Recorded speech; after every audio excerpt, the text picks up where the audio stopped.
Rivalry, এই কথাটা শুনলে তোমাদের মনে কি কি আসতে পারে? India versus Pakistan, Goalie goes down the ground. Goalie goes out of the ground.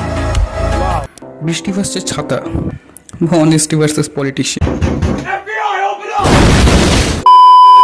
কিন্তু তুমি যদি একজন ফুটবল ফ্যান হও, তাহলে মেসি, রোনাল্ডো, ব্রাজিল, আর্জেন্টিনা বা রিয়েল মাদ্রিদ, বার্সেলোনা রাইভেলরিকে যদি সাইডে রাখো, তাহলে যে নামটা সবার আগে তোমার মাথায় আসে সেটা হলো the Bengal derby, east Bengal versus Mohun Bagan.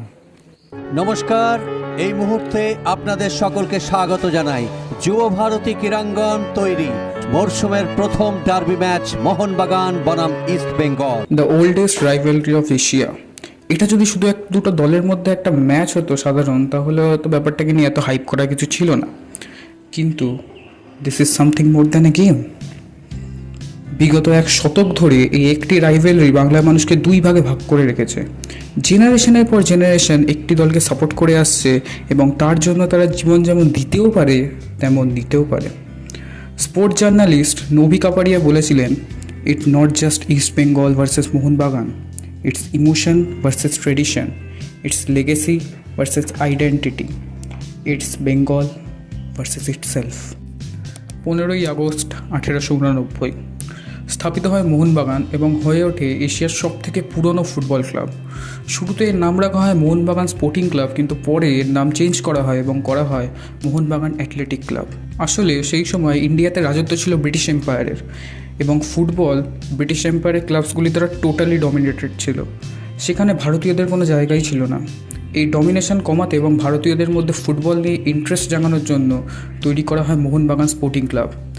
এই উদ্দেশ্য তাদের সফলও হয়। 1911 সালে ব্রিটিশ ক্লাব ইস্ট ইয়র্কশায়ারকে হারিয়ে আইএফএ শিল্ড জেতে মোহনবাগান। মনে করা হয় ভারতের মানুষের মধ্যে স্বাধীনতার আশা জাগানোর পিছনে এটার বেশ গুরুত্বপূর্ণ অবদান আছে। অন্যদিকে 1 আগস্ট 1920 জোড়াবাগান ক্লাব থেকে তৈরি হয় ইস্ট বেঙ্গল ক্লাব।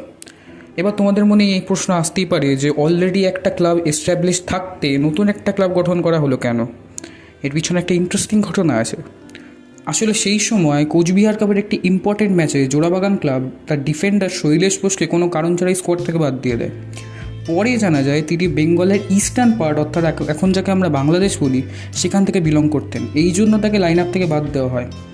এর প্রোটেস্টে জোড়াবাগান ক্লাবের ভাইস প্রেসিডেন্ট সুরেশচন্দ্র বোস এবং অন্যান্য মেম্বার যেমন রমেশচন্দ্র সেন, তড়িৎ ভূষণ রয় এবং অরবিন্দ ঘোষ আলাদা হয়ে একটি নতুন ক্লাব গঠন করে এবং যার নাম রাখেন ইস্ট বেঙ্গল।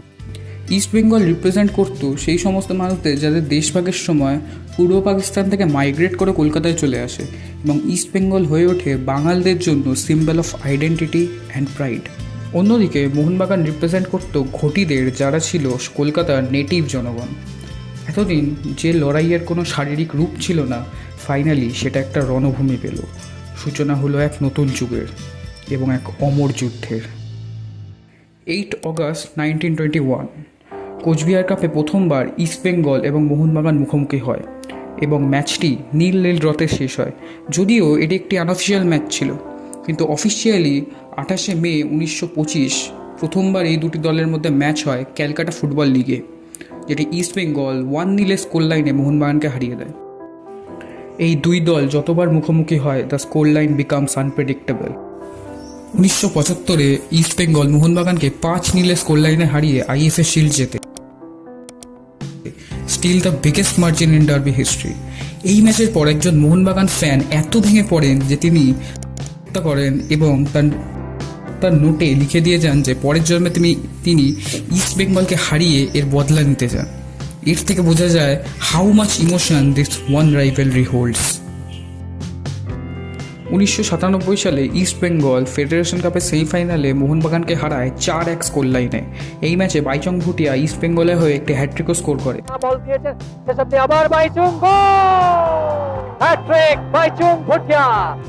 ওই দিন 1,31,000-এরও বেশি মানুষ এসেছিল ম্যাচটি দেখতে, এবং এই ম্যাচটি হয়ে ওঠে এশিয়ার মধ্যে হাইয়েস্ট অ্যাটেন্ডেড ফুটবল ম্যাচগুলির মধ্যে অন্যতম। 1980 সালে ক্যালকাটা ফুটবল লিগের একটি ম্যাচ ইডেন গার্ডেন্সে অনুষ্ঠিত করা হয়।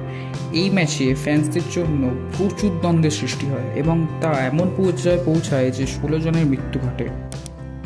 this match was considered the darkest day in Indian football history. এখনও পর্যন্ত অফিসিয়ালি 390 বারেরও বেশি এই দুই দল মুখোমুখি হয়েছে। তার মধ্যে অ্যাপ্রক্সিমেটলি ইস্ট বেঙ্গল 114টি ম্যাচ জিতেছে, ড্র হয়েছে 126টি ম্যাচ এবং 128টি ম্যাচ জিতেছে Mohun Bagan. Still now Baichung Bhutia is the top goal scorer in derby matches with 13 goals.